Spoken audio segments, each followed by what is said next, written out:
will be 1 o'clock. Second embargo will be 10:30 this evening. We'll start with James Cooper. Good afternoon, Ralf. Can you hear me okay? Yes, I can hear you. Good afternoon.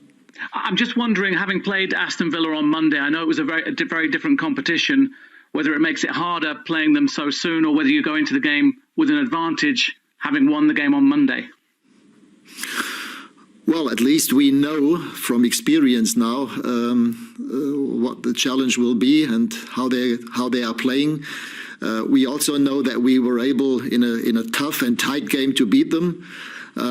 Yes, and now it's about showing the best possible performance, bringing the best possible players and performance on the pitch in order to win the game at Villa Park. You've been here just over 6 weeks. I'm just wondering your impressions on the Premier League. Is it the toughest, most demanding league in the world? Has it surprised you at all?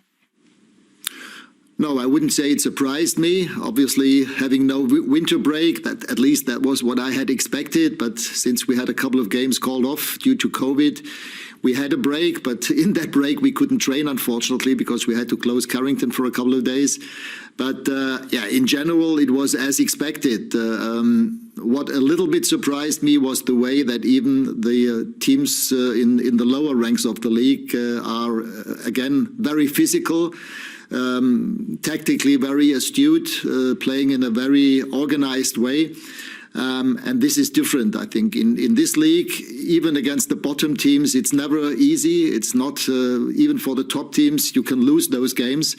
Whereas in Germany, normally if Bayern Munich or the top teams in the German Bundesliga play the bottom teams, out of 10 games, they will normally win 8 or 9.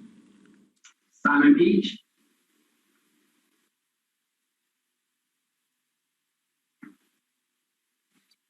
Hi, Ralf. Maguire, Sancho, Ronaldo and Jones missed the match on Monday. Will they be available and be involved tomorrow? I think they will be available. They only trained yesterday for the first time. Cristiano yesterday, Harry I think the day before yesterday. So as it seems now, we have to wait for the final training session this afternoon. But as it seems right now, they should be available for tomorrow. You said after the game on Monday that Dean Henderson missed out through illness, but you also said that he'd requested a loan move a couple of weeks back. What is his situation there? Will he be staying at United this month? Well, I told him that I would like him to stay because he's a fantastic goalkeeper. In training yesterday, he had another couple of fantastic saves, and I really like to have him on board as one of 3 top goalkeepers that we have. I can fully understand that he wants to play because he's in an age where as a goalkeeper you should regularly play. But on the other hand, we are still in 3 competitions, and therefore we need the 2 and 3 goalkeepers we have right now. But I told him that, but as I said, I can also on the other hand understand his desire to get regular game time as a number 1 elsewhere in the Premier League. Ben Ransom. Hi Ralf, what's the latest on Donny van der Beek? I know you've spoken about his position. Has there been interest in him and could he be allowed to leave this month after all? I mean, it's the same situation as it is with Dean. I'm glad to have him in the squad. He came on in the last 15, 20 minutes against Villa in the cup game, and he did well. He's always performing on a high level in training. So for him, I had a conversation with him 2 weeks ago after training exactly about that. And I told him that I would advise him to stay until the end of the season. And then, of course, with the World Cup coming up in the winter, he wants to play in the World Cup for his country. And Louis van Gaal obviously told him that in order to be a regular starter in the World Cup, he needs to regularly play for his team. And again, I can understand his wish and desire to play. On the other hand, we have a lot of competition in our squad exactly in those positions. Simon Stone. Hi, Ralf.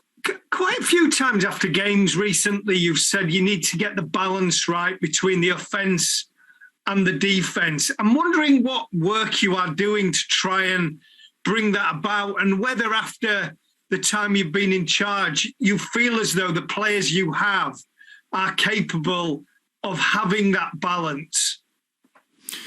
I mean, yes, I was fully aware that this cannot happen overnight, that this is a work in progress. I think we have shown that we have conceded fewer goals than a couple of weeks ago, but still, it's also about controlling the game. And obviously, we have taken a few steps, but things can still get better, and that's what we have to work on to find the best possible formation. Obviously, with now playing every 3 weeks, every 3 days, we also need to make sure that we have not only the best, but also the freshest players on the pitch. And this means that we might even be able to change formations during the game or from one game to the other.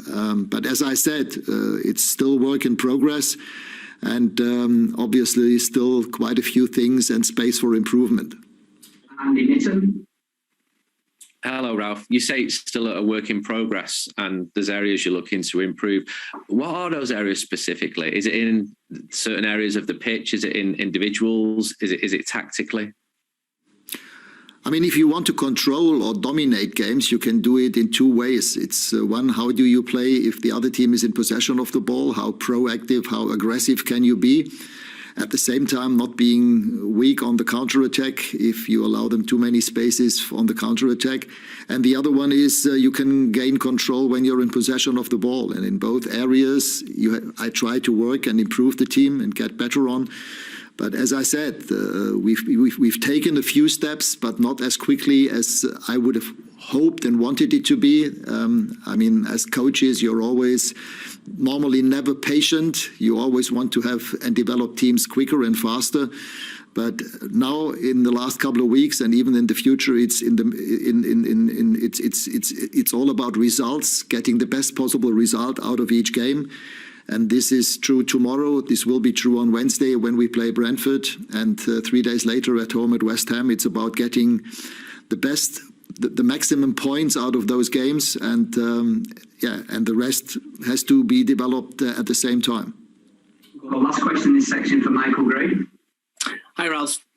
Ralf, you've only lost one game since you've walked through the door at Manchester United. And I think you'd probably agree that the performances haven't been as good as we all expected them to be.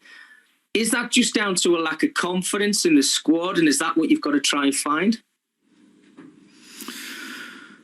Well, as I said, in the first instance, it was about getting results, getting points. And of course, we were all disappointed about the home defeat against Wolves. Had we won that game, we would have been even more on track than we are now. But as I said, it's now about getting results, especially in the league, getting and collecting as many points as we possibly can. And yes, again, it's about the balance. How offensive can we play? With how many offensive players can we still play without conceding too many goals? And at the same time, making sure that we concede goals, at the same time be dangerous when we're in possession of the ball, either on the counter-attack in the transitional moments or when we're in possession of the ball ourselves.